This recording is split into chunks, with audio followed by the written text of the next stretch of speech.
Good evening, everybody. Doug McGowan from Memphis Light Gas and Water. We're here today on Thursday evening at 7:30 in South Colonial Acres, an area that was very hard hit by the storm, where work continues to restore power. Behind me, you'll see crews continuing to work on a line that serves about 60 customers where 3 poles were damaged, and they're having to restring the wires on those poles. They're coming very close to finishing this work. Now, last Saturday, I told you that we would reach substantial completion for restoration by this evening. And I'm pleased to report that we have achieved that goal. We have restored 137,500 customers out of the 140,000 that were impacted. But that means that right at this moment, there are approximately 2,500 customers who are yet to be restored. By 11 o'clock tonight, we believe that number will come down to 1,500 customers who will need to be restored. And we have plenty of people to be able to make sure that all of those customers are restored by tomorrow on Friday. For anybody who we did not meet today's deadline of Thursday, I apologize that you're moving over into tomorrow. I appreciate your patience. I know what an inconvenience this is for you. We did our very best to get as many customers on tonight as we could, and we've achieved that goal, but I know it doesn't help if you're one of the customers who remains out this evening. Now, the other thing that I know to be true is that there are several hundred customers for whom we cannot restore power because their homes were damaged. The weatherhead was off their house, the meter center was damaged, and we cannot restore those homes until such time as a licensed electrician makes that repair is inspected, and then those customers can call MLGW, or we will remain available to you to come out and connect power to your house when it's ready to take power. I want to thank all of the support that we've had, the patience of our customers to this point, the support of everybody at all of the municipalities, from the mayors to the elected officials who've been supportive. I mostly want to thank the MLGW team and all of our contracted partners who've worked so very hard to get us to this point. It has been yeoman's work to do this kind of a restoration after that devastating storm. Now, we remain having 107 crews, some of whom are here working tonight. They will stay with us working until we get 100% of our customers restored, and then they will demobilize at that point. So we're going to stay hard at it tonight. Like I say, around 11 o'clock, we should remain with about 1,500 customers who still need to be restored. We're in a good position to get everybody back on tomorrow, except for those customers who have damage to their house.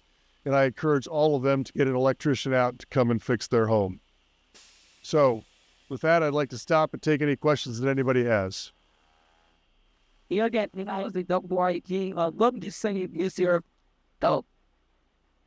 Derek Anthony Holmes with WREG News Channel 3. What would you say has been your biggest challenge? Yeah, thank you for the question. The biggest challenge is what we're seeing in this neighborhood. The rear property service lines that we have where the electric power runs down the backyard in between 2 properties. Many times there's a fence or there's a drainage canal back there, and it makes access to those areas incredibly difficult, especially with a lot of vegetation overgrowth on the ground. And so what we're finding in these backyards is that it's difficult to find a way to get equipment back there to replace a pole. Some of these poles are very hard to access. And as you'll see in some of these areas, you just physically can't get a machine, so you have to manually climb every one of these poles to make a repair to. That slows the process down dramatically. So we've made incredible progress, but that has been our number one challenge. Any other questions? A lot of people's concerns are that with the power outages of food spoiling and everything, what do you say to that? Is there anything that can be done? Sure, we understand what an inconvenience that is, and we know that after about 8 hours, that food in the refrigerator is gone. So that's why we work very hard to keep our average time of restoration on a daily basis down to a minimal amount. There's not much I could do for a multi-day outage. That food is already long since spoiled. I'm very pleased that Mayor Young and others have stepped up to offer some assistance to customers who need replacing that food. The city of Memphis would be the ones to talk to because they'll have information and details on that program. But that is always the case anytime there's an extended outage, and we understand that's an inconvenience and a cost to our customers. Just curious if there's if there's anything people can do to reach out to FEMA or TEMA, or if there's been any indication they'll help people out on this. So the question was about FEMA or TEMA. I do know that the city of Memphis and MLGW and Shelby County will be asking for reimbursement of about $18 million for this storm. I know that the Shelby County Office of Preparedness and Homeland Security, if there is a program from homeowners, that they will coordinate that along with the city of Memphis OEM. So you should look for information coming out if your home was damaged from the storm. I also recommend reaching out to your homeowner's insurance. If you have that, if you're a renter, reach out to your landlord to get them to move their homeowner's insurance to get whatever damage on your house quickly repaired so we can get your power back on and we make your home once again weather tight. Any other questions? Tamara, anything I left out? People have talked about for many years about the infrastructure. What do you say to that? What can be done to improve those type of things? Yeah, so the question's about improving infrastructure, and I appreciate that. We have done significant work to improve our infrastructure, especially over the last 3 years. As I mentioned earlier this week, if we had not done the infrastructure investment, replacing poles, replacing outdated equipment, if we had not done the aggressive tree trimming that we had done, we would have had well north of 200,000 customers out with this storm. Because of that work, it was limited to 140,000. I know that's a lot. That's a significantly different storm to respond to than one that has more than 200,000 customers. We're going to continue to do that work. It will make the system even stronger as we go forward.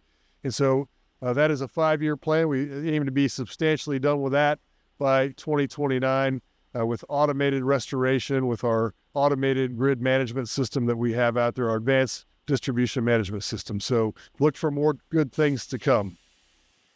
Any other questions? Okay, again, I want to thank you all for coming out here and getting the word out to our customers.